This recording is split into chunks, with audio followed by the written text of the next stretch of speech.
Date check, November 5, 2025. So overall, isang oras na work. Pero itong pag-edit ko, ginawa ko lang siyang 5 minutes. Siniksik ko talaga siya. Grind mode lang. Halos no days off. Pero syempre, manifest lang natin yan na someday mag-pay off din.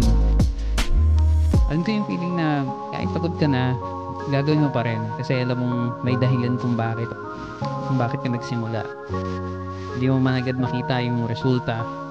Pero alam mo sa sarili mo na bawat araw ng sipag mo, may patutunguhan yan. Alam mo yun?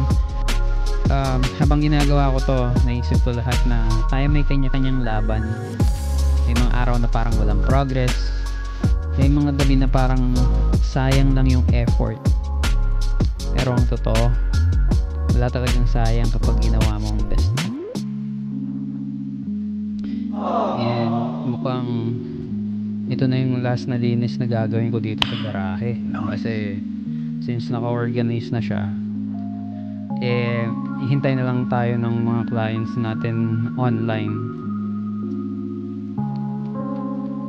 Kung mapapansin nyo, may mga plastic na tubo dun sa gilid. Hindi ko na siya tinapon kasi baka balang araw magamit natin yan.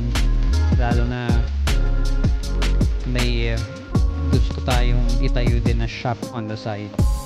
Kaya mas minabuti kung dyan na lang yan.